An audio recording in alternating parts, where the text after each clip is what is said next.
Hello. Today we are going to talk about autism spectrum disorder. Autism spectrum disorder is a very important topic but not very much discussed. So it is new to us. So let us take it up and try to find out what we mean by autism spectrum disorder, how it presents, how we will diagnose, and how we will proceed to manage. So to start with, what is autism? Autism is a neurodevelopmental disorder.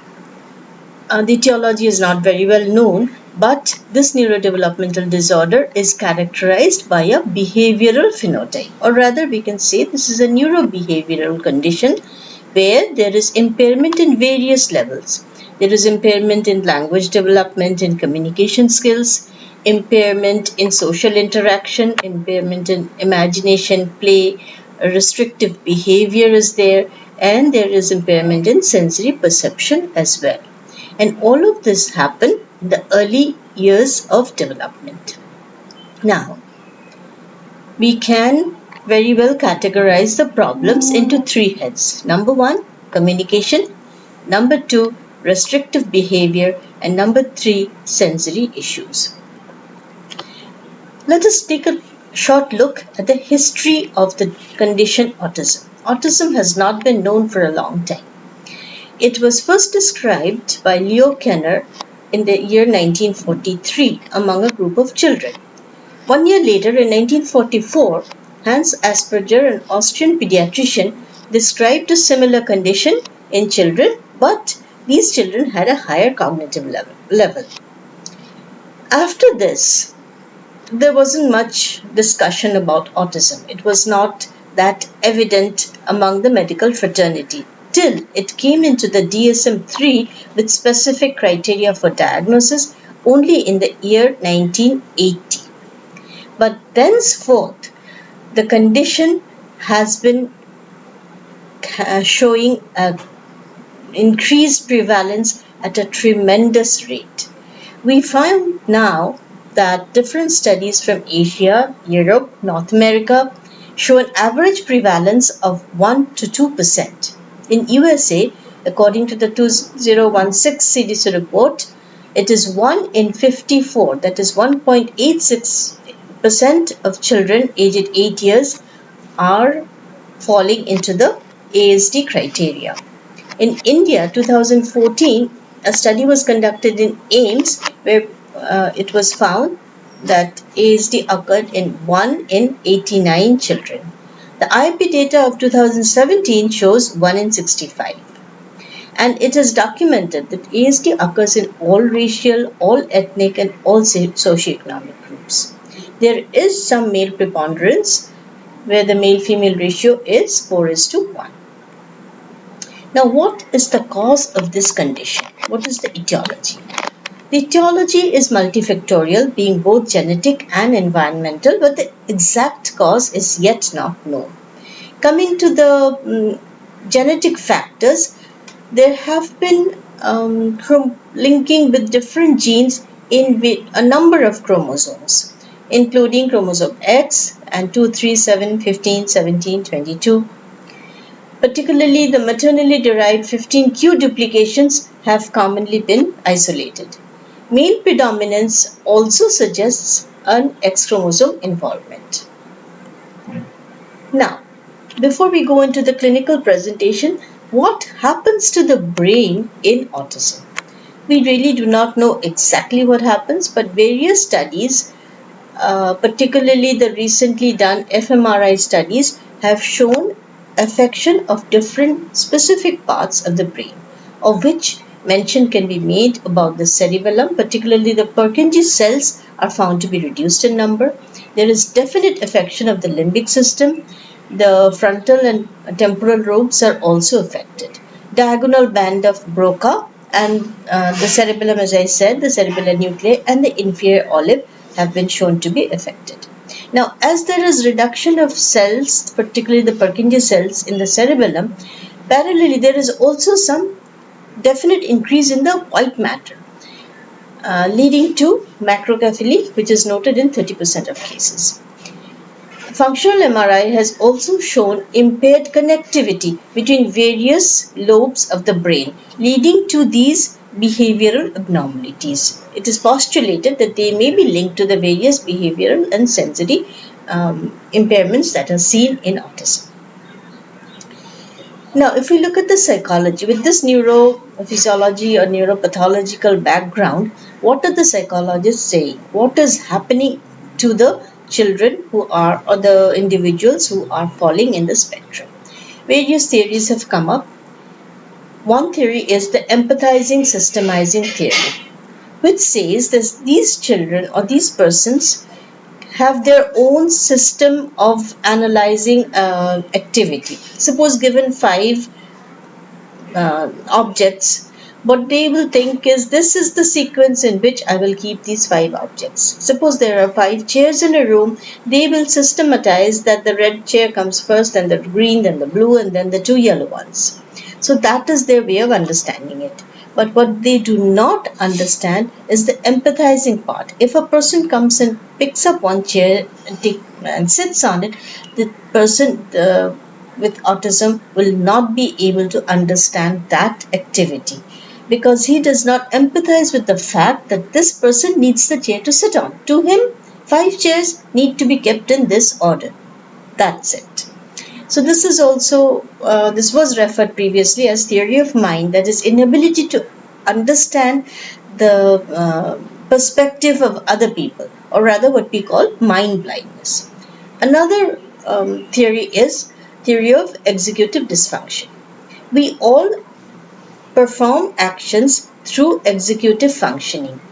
So before we do any work, we have to do some planning, even not just planning, along with it, we think about what happened when we did this sort of a job previously. So we bring into action our memory, we know how far we can go, where we need to inhibit, and with all this, we plan an action. For these children with ASD, working memory, planning, and inhibition all are deficient. The next theory is theory of weak central coherence, where it is simply said that the persons with autism tend to take a focused look at any particular object or function. They cannot see the bigger picture underlying a situation. Now we will take up the presentation. We've already discussed in the first slide when we were defining autism, what does the child, what problems do they have? So the presentation will be with those problems. Firstly, poor communication skill. Next, poor socialization, restrictive behavior, difficulty in playing as a result of restrictive behavior, and sensory impairments. And as a result of all of these, there may be behavioral problems. Now, what do we mean by these? We'll take them up one by one. Coming deficits in communication. Because of communication deficit, the first thing that happens is speech delay, not being able to talk. That is the major complaint parents come with. But if we go in further, if we probe in, we will find that these children also do not express their needs. And they do not respond when called. They do not respond when they are given instructions. So the to and fro communication is lacking. Also, apart from words, the non-verbal communication through gestures is also lacking. Some of the children may be verbal. So just being able to talk does not mean that the child will be able to communicate. The verbal children often do not talk meaningfully, cannot respond to questions, answer questions properly. Their language or their speech may be robotic. They tend to repeat what the other person is saying. They may be using abnormal words which have no meaning, that is jargon. Sometimes in the sentences there may be some pop-up words, unnecessary words coming into the sentence, and so on. So these all fall under the category of communication deficits. As a result of poor communication skills, that is, a less child is not eager to communicate. That leads to social skill defects. These children tend to be comfortable being alone. They avoid eye contact. They have poor joint attention on any object or any play or any event, they don't want to share it. They're not interested in sharing, and as a result, peer relationship does not develop. Then coming to restrictive repetitive behavior, another aspect apart from the social communication thing, these children, as we have already mentioned earlier, that they do not have the ability to imagination, logical thinking, logical analysis, what we call logical analysis, and abstract thinking are restricted. Hence, their behavior is very ritualistic. They will go as per their own schedule and follow the same schedule, but their thinking cannot expand or broaden out. Hence, there is an obsession for sameness. They are very rigid in following rules like stacking things, taking the same route, following the same routine the whole day. Sometimes they're unusually attached to certain objects, but they're preoccupied in one particular job or one particular activity, but they do not show good pretend play. So, with this, their playing skills are also affected because there is no pretend play. They tend to repeat the same sort of playing. Coming to the sensory issues, sensations for these children, all sensations tend to be different from a typical person. Either they're hyperreactive or hyporeactive to all senses: visual, auditory, olfactory, gustatory, and also the joint sense, vibration sense, vestibular sense. So they do not feel stable in the environment, which is for us, which is a stable sensory environment, may be very difficult, very painful, very irritating for these children. And to cope with it, they are found to behave in ways which we cannot relate to. So this picture shows what are the sensory problems that the child may come up with. They may not like to have their hair brushed. They don't like to take a bath. They don't, sometimes they're very cuddly, they come and hug everybody, or it may be so that they don't like to be touched at all. They may be picky eaters. There may be gross motor difficulties like running or going upstairs or riding a bike because of the vestibular problem, and so many things like that. Now, with all this, when the patients come to us, what do they come to us with? Well, you have to remember, parents do not bring children with all these complaints. The commonest complaint is delayed speech, which occurs in the second or third year. Or they may come with a complaint of regression. The child was talking, but towards the end of the second year, the child has stopped talking. In the children who are mildly affected, there may be poor peer interaction, hyperactivity, and not doing well in school. There may be complaints for school that during the early school years, the parents may bring in these children with mild problems. Because this school is the place where socialization is essential, and that is where the problem comes to surface. But most of the times, of course, we do get the children by the age of 3 years. Again, this picture shows us the various presentations. Some children are not able to relate to others, some do not have speech, some are hyperactive, some just don't know how to play. They want the sameness, wearing the same dress every day and doesn't like a different color dress, doesn't like to be touched, and so on. Now, we have been talking about presentations in the second and third year of life. Are there earlier signs of ASD? Yes. There may be very early evidence. A few parents tend to pick them up, but these are not diagnostic so early. Generally, on a retrospective analysis, we find that these features were present very early in life. By very early, I mean maybe in the first 2-3 months, the baby, what happens? The baby is not looking at the mother in the eye, no eye contact. The baby is not responding when the mother is smiling. This baby at 6 months does not laugh loud. At 8 months, he does not enjoy an object, or he does not look at an object that the parent is pointing to. And no babbling has started. Same child at 12 to 14 months will not turn when his name is called, will not respond, will not wave bye-bye, will not even say a single word. These may be indicators of ASD. And some children may be very irritable and fussy because of the sensory issues.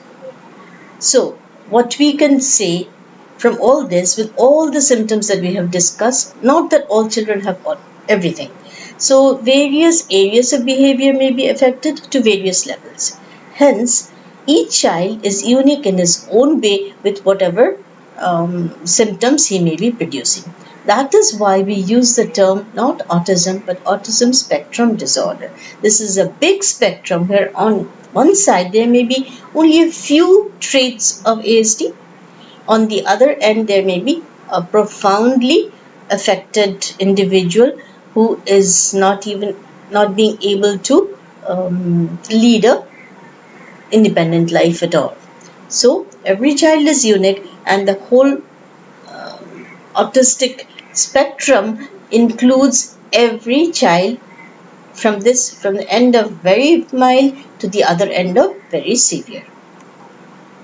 There may be other symptoms as well. There may be some motor signs like poor muscle tone, toe walking, catatonia, tendency to fall. These are mostly because of the sensory issues. There may be unusual eating behavior, and few children may have unusual abilities as well. As we see that in autism, speech delay, fine motor, gross motor delay, language delay, everything is possible. But we must remember, in spite of these delays, delayed developmental milestones are not the diagnostic indicators of ASD. Rather, what are the red flag signs? I repeat again, the child who is avoiding eye contact, the child who does not respond when called, a child who does not follow a finger pointing, who cannot engage in pretend play, who has difficulty understanding others' feelings and expressing his own feelings, language difficulty, repeating the same words, same phrases, not being able to answer to questions properly, getting upset by minor changes in routine, obsessive interests, and then some mannerisms, unusual reactions to sound, taste, smell. All of these are red flag signs of ASD. Next thing that we need to look out is ASD may be associated with various other comorbidities. So when we diagnose ASD, we have to also look for the comorbidities. What are the common comorbidities? Firstly, intellectual disability. 40% of children with ASD have intellectual disability. Then there may be hearing and speech disorders too. Apart from the communication problem, there may be hearing problem and speech disorder as a result of that. Motor abnormalities we've already discussed. Epilepsy may be a concurrent finding. ADHD and other psychiatric problems like anxiety, mood disorders, disruptive behavior, aggressiveness, self-injurious behavior are common accompaniments of ASD. Then coming to certain medical problems that may be associated. Number 1, sleep disorder. Number 2, eating disorders. The child may be a picky eater.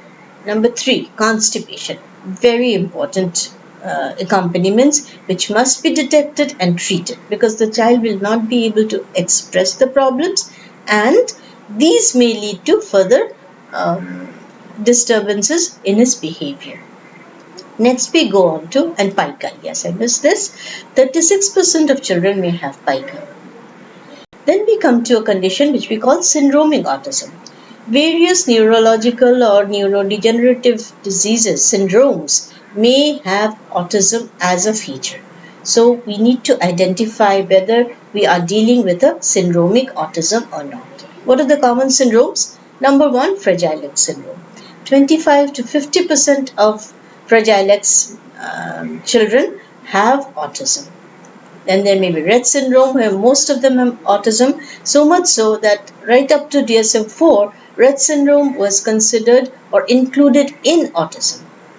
Tuberous sclerosis, Down syndrome, Charge syndrome, phenylketonuria, Angelman, these are common syndromes which may be associated with autism. Then we will discuss about the differential diagnosis. When we are thinking about autism, what may be mistaken as autism? Not speaking, language disorder, hearing loss, and speech delay definitely is a differential diagnosis. Intellectual disability and global developmental delay alone may be mistaken to have autism. ADHD alone may be mistaken as autism. Anxiety disorders, yes. Then sometimes very shy children who are not mixing with others, who are withdrawn, may be mistaken. Or OCD, because of the restrictive and repetitive behavior in ASD, OSD children may also be misdiagnosed as ASD. Then finally, Landau-Kleffner syndrome, which presents with loss of language skills, agnosia, and aphasia, are sometimes mistaken as ASD. So, now that we know the clinical presentation of ASD, how are we going to clinch our diagnosis? Remember, diagnosis is mostly a clinical diagnosis, which entails a detailed history, a detailed clinical examination to find out the associated medical problems, to find out comorbidities, and the neurological examination must be done in details. Then we go for autism screening and assessment. Finally, investigations, which are not that important. We will come to it later.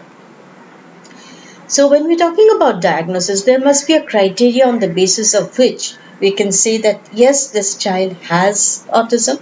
Of all the presentations that we have discussed, suppose a child has only one of them. How can we call him as an autistic individual? Can we put him in the spectrum? For that, the DSM-5 has brought out clear-cut criteria. First of all, social communication and social interaction deficits have to be there. Number 2, restrictive and repetitive patterns of behavior, interest and activities. We have talked about these in details. Thirdly, these two neurobehavioral problems should be present during the early developmental period. And fourth point, which is very important, is that these symptoms must lead to impairment in social functioning. What we mean is, if in an individual there are one or two traits of autism, but the child is functioning well in a social environment, the social functioning is okay, we do not stamp that child as DSM as ASD. So the symptoms must lead to social functioning impairment to be considered as a case of ASD. Now for screening and assessment, what are the tools we use? I will just go through the names. The commonest tool for screening is MCHAT.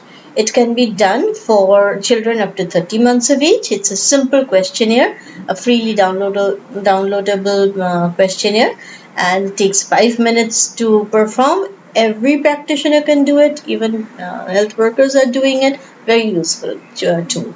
Coming to assessment, the DSM-5 criteria is there. We've already talked about it. Apart from that, there are various tools. I will mention only 4. ISA and INCLIN.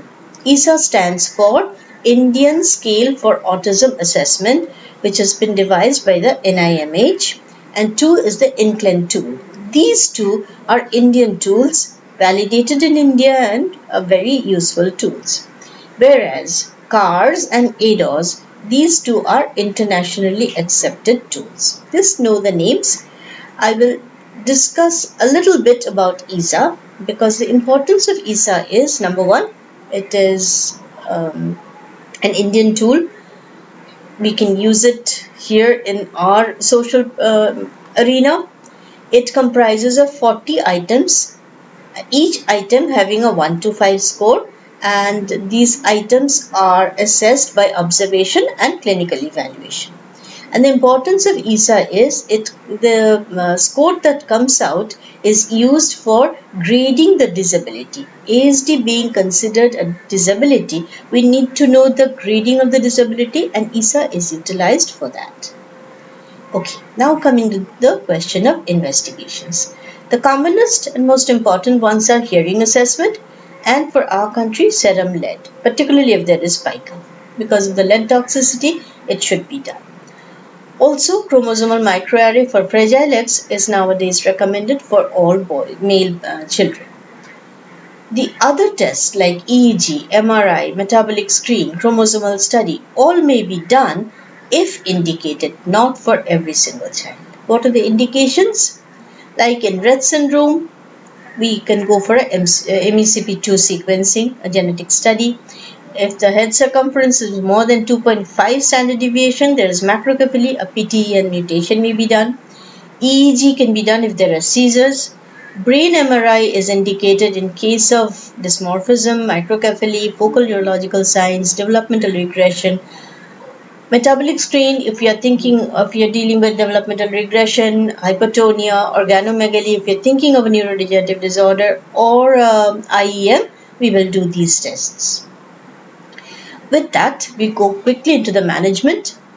What is the goal of management? ASD cannot be cured. So the goal is to lessen the deficit, reduce the stress of the child and the parents, and increase the quality of life and the functional independence. This is done primarily through intensive and sustained interventional therapy. So the mainstay of management is interventional therapy, which needs to continue. It needs to be intensive and sustained, and it must be started early. Apart from this, the medical issues need to be addressed, and we have to remember, because as every child is unique, treatment must be tailored to the child's needs. Now, as a pediatrician, what do we first do? The basic medical management must be taken care of. Remember, routine immunization should be done as per schedule. The word of caution is do not withhold MMR. MMR has no relation with ASD, so we should give MMR to every child. Acute illnesses and the comorbidities like sleep disturbance, constipation, seizures must be treated. A normal mixed diet should be given. There is no indication for megavitamins or dietary restrictions unless the child has a food allergy. So what are the medications that we use in case of ASD? To treat constipation, PEG is frequently used, polyethylene glycol. For sleep disturbances, melatonin is the most commonest drug used. In case of hyperactivity, where interventional therapy is not being possible because of extreme hyperactivity, we do give some medications. The commonest is risperidone. Others include atomoxetine, fluoxetine, and clonidine. Anti-epileptics need to be used when there is convulsion and treatment of comorbidities, as I have already mentioned. Apart from this, medication does not play a big role at all. What does play a big role is the interventional therapy, and we prefer to give it through a transdisciplinary mode where all the therapists will discuss and will decide on how to progress with the child in an integrated manner. What are the different therapies that are offered to the child? Behavioral therapy, special education, speech therapy, occupational therapy, and physiotherapy. All this should be done under the supervision of a developmental pediatrician. And of course, in spite of all this, who's the pivotal person? It's the mother who's the pivotal person, because the therapists will give the therapy, will teach the parents what has to be done. But 24/7, the person who is staying with the child and working with the child is the mother. So she must be educated. So I'll give a little bit idea about the different therapies. Behavioral therapy can be of various modules. The names may or may not be familiar to you, like the ABA, Applied Behavioral Analysis, the DIR, Floor Time, the TEACH, the Sunrise, PECS. Just know the names. You don't need to know the details. These are different modules approaching behavioral modification in these children. But what is important is that we need not go by any one methodology. We have to understand the different methodologies and use a rational combination. That is what a behavioral therapist is expected to do. Speech language therapist should focus on verbal as well as non-verbal communication, on receptive as well as expressive language development. Then comes occupational therapy and sensory integration. What is occupational therapy? Occupational therapy helps in improving skills for daily activity, improving fine motor skills, thereby improving handwriting and fine activity like buttoning shirts, tying shoelaces, so which are all again used for daily activities. It helps in developing play skills and social skills and in overcoming sensory issues. For this, various interventions are utilized like swinging in a hammock, dancing to music, playing in ball pools, crawling through tunnels, spinning on a chair, and all of these. What is the focus of this sensory integration? The focus of sensory integration therapy is helping the child with autism to combine the different inputs that are coming in, the different sensory inputs, aggregating all the sensory inputs and giving a proper motor response to that input. This association of different sensory inputs and then transforming it into the required motor function is deficient in autistic individuals, which is helped out through sensory integration. Now, of all these therapies that are to be provided, the central message is the same. And this is something every pediatrician must percolate to the mother. Number one, follow the child's cue. We say that autistic children cannot communicate. Often enough, it is not that they cannot communicate, but they are unable to communicate, or they are communicating in their own way, which we do not understand.